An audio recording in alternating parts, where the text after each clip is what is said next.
Tell me if you've felt this. You walk into a room and it swallows you whole. The noise, the faces, the chatter. You hope someone notices, but your light dims at the door. Darling, I learned a little trick for that. Actually, 3. And when you do them, the room stops. Not because you're loud, because you're undeniable. It's me, Marilyn. I wasn't born a star. I made her. I painted her. I practiced her. And I learned the secret to entering a room like it belongs to you, without saying a word. Even when my heart was knocking like heels on a marble floor. Here's the first secret. At the door, don't rush in. Pause. I mean it. One breath, then another. I always gave myself 2. In through the nose, soft as silk. Out through the lips, slower than honey. Think of it as leaving the outside world behind you, like closing a curtain. On the last breath, let your eyes soften. Lower your shoulders like you're slipping into warm water. And let the hint of a smile touch your mouth. Not a grin, a whisper. Then step in. That pause is your crown. It tells the room, someone has arrived. I use that before every audition, every party, every corridor lined with eyes I couldn't control. I'd stand in the doorway and pretend I was lit by candlelight, even if it was ugly fluorescent hallway bulbs. I wore my own glow. People always asked how I was so calm. The truth? I was never always calm. I just made a ritual of it. Rituals are courage in lipstick. Second secret, your eyes. They're the invitation and the boundary. Look at someone like you know a secret about them they haven't learned yet. Not a stare. Stares can be hungry. Use the triangle. Eyes to eyes, down to the mouth, back to the eyes. Then release your gaze like a ribbon floating away. It lasts maybe 2 seconds, not more. Too long is a demand. Just right is a promise. I learned this at a press conference with too many cameras and not enough air. I tried to look at everyone, and it felt like drowning. So I picked one man with nervous hands. Eyes, mouth, eyes, smile. He stopped fidgeting. I could feel the room loosen. Suddenly, I was the warmest person in the coldest place. Whisper this to yourself when you need it. My gaze is soft power. It says, I am not chasing. I am choosing. And when you choose, you magnetize. Third secret, your velocity. Many women move like they're apologizing for taking up space. Don't. Move like you're pouring cream into coffee. Slow, smooth, deliberate. Let your hips settle before your shoulders. Let your wrist speak before your hand. When you turn, do it like your dress made the decision and you followed. Men aren't the only ones who command with pace. The room reads your tempo and tunes itself to you. I learned to slow down even when I wanted to sprint, especially when I was scared. Funny thing, the slower I went, the faster doors opened. Let me tell you a little story. There was a day on set when I forgot my lines. My mind went snowy and blank, like a TV with no signal. The crew stared. I felt young again, and not the good kind. The worst part wasn't the forgetting. It was the shame chewing the edges of my confidence. I wanted to cry, run, hide. Instead, I slowed everything down. I looked at the script supervisor, eyes, smiled with my mouth closed, and then I traced the shape of my next gesture in the air at half speed, like ballet, without the music. The shame slipped off like a coat I didn't need. We started again, and I nailed it. Not because I had more talent, because I had more tempo. Now, let's stitch these 3 together. The pause at the door, the triangle gaze, the honey-slow movements. That's your entrance language. Learn it like a song you hum under your breath.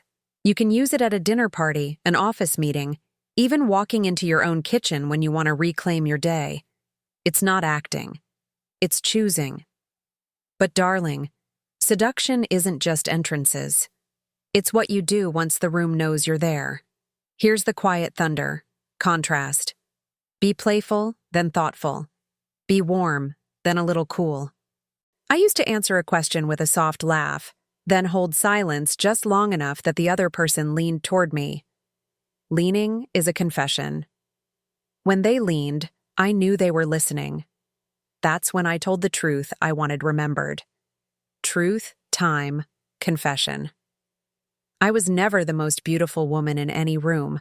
Not by nature. I built a woman I loved. I gave her little rituals. A dab of perfume at the back of the knees, in case a dress flies up. A stroke of powder over the upper lip to catch the light.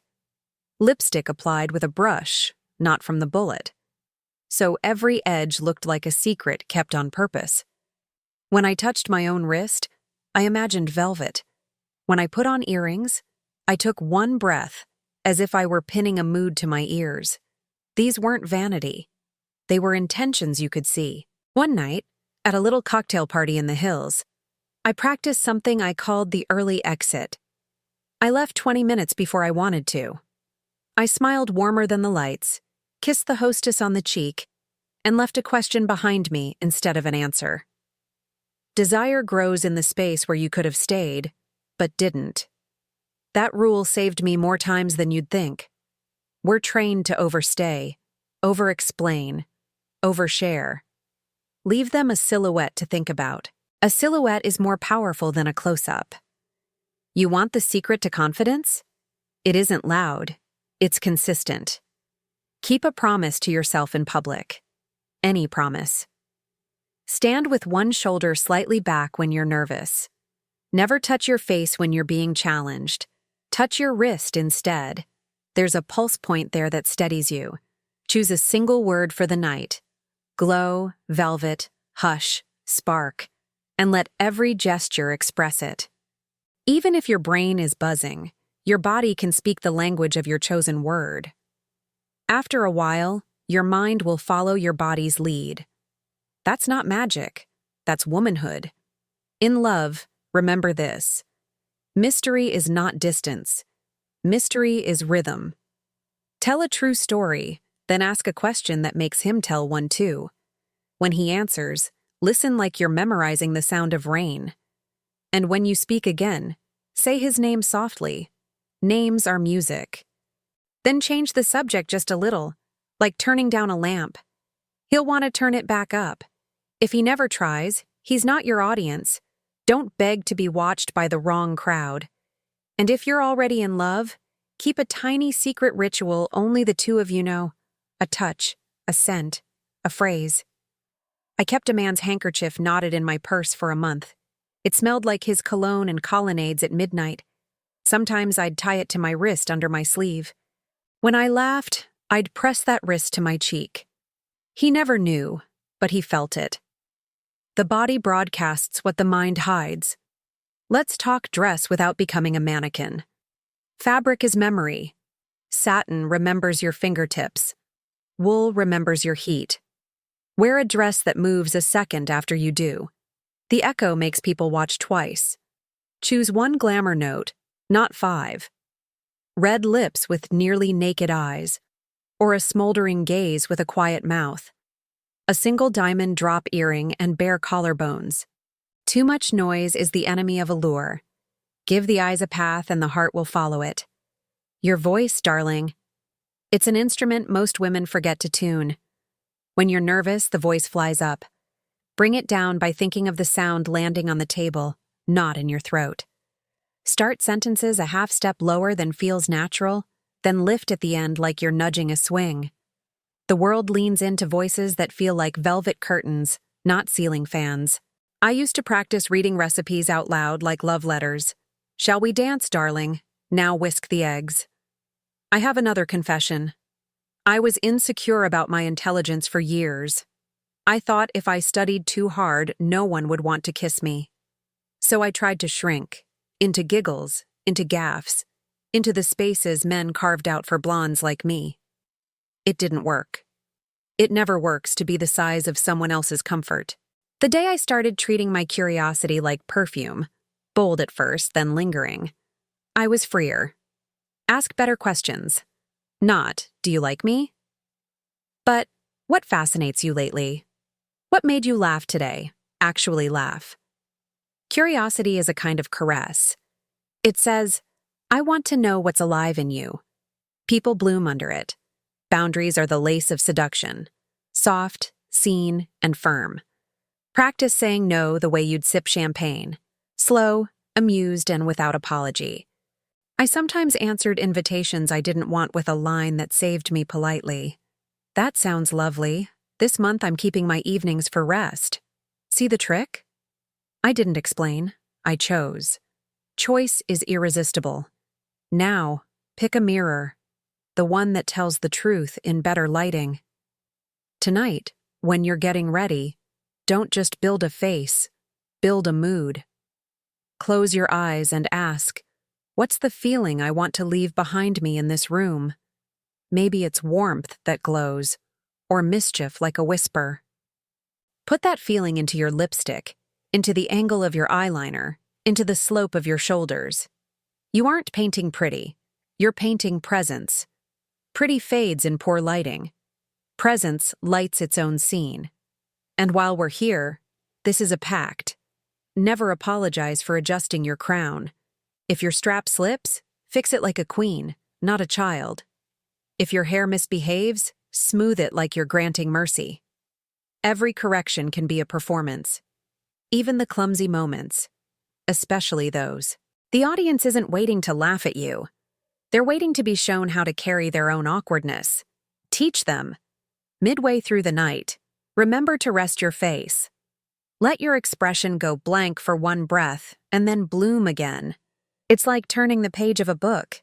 Keeps people reading. Quick question, darling. Of the 3 silent moves, which one will you practice first? The doorway pause, the triangle gaze, or the honey slow pace? Tell me in the comments. And if you want more of these private little lessons, touch that like and subscribe so we can keep our coffee and confidences going. Now, a story for courage. I once walked into a room where I knew an ex was waiting with his new love on his arm. The old me would have hidden in the powder room. The maid woman, the one I built, stopped at the door, breathed twice, softened her eyes, and stepped in as if called by music only she could hear. I said hello by name, touched the hostess's elbow with gratitude, and asked the pianist if he knew a slow song everyone forgot. The room shifted, like a boat turning gently toward a lighthouse. I wasn't brighter than anyone else.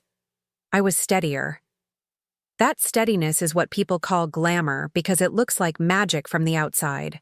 Inside, it's just practice. If someone tries to rattle you, oh, they will, do the wrist trick. Smooth the inside of your opposite wrist with 2 fingers and breathe. It calms the buzz. Then ask a question that opens a window. Instead of defending yourself, redirect the air. You'll feel the temperature change. It's not an argument anymore, it's a dance. In romance, keep one little piece of yourself unposted. Not everything needs an audience. Let there be a perfume only your pillow knows. A love note that lives under your perfume tray. A memory that's yours alone. When you hold a secret like that, your eyes shine with something no one can fake. That shine is a lighthouse. Lovers see it. So do opportunities. If you ever feel invisible, do the opposite of what the panic tells you. Don't make yourself bigger or smaller. Make yourself clearer. Stand with your weight on one foot, then shift to the other like a slow tide. Turn your face toward the light source, even if it's just a dusty lamp in the corner. Offer your profile to the room, then your full face. Smile like you discovered a good song in your head. Clarity outshines volume every time.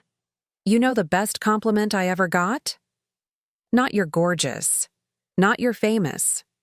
Someone once whispered, "You make me feel like I want to try." That's what feminine power does. It awakens effort in others. Not to please you, but to rise to you. That's the power you carry when you practice these quiet arts. So, darling, tonight, or whenever you're ready, stand in your doorway. Breathe twice like you're sipping light. Enter like you belong, because set the scene and you do. Use the triangle gaze and let your eyes promise without pleading. Move like honey slipping from a spoon. Keep your rituals. Keep your boundaries. Keep your rhythm. And keep a small part of yourself bathed in moonlight where only you can see it. This is the secret I learned in the mirror and in the rooms that scared me. You don't have to be me.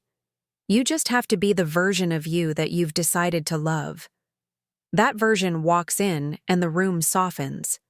That version speaks and the air warms. That version leaves early and people talk about her long after the music dies. Every woman can awaken her Monroe effect. It's not fame, it's focus. It's not perfection, it's presence. It's you, rehearsed just enough to feel natural. It's you, choosing your tempo. It's you, loving your edges so much that the world can't help but trace them. Go practice in the hallway. Practice in your kitchen. Practice with the cat. Practice until your body remembers before your mind does. And when the moment comes, the party, the meeting, the date, the dinner, stand at the door, breathe twice, and let the night meet the woman who made herself. I'll be there in the mirror, powdering my nose, cheering you on, whispering, "Good, slower, yes, own it."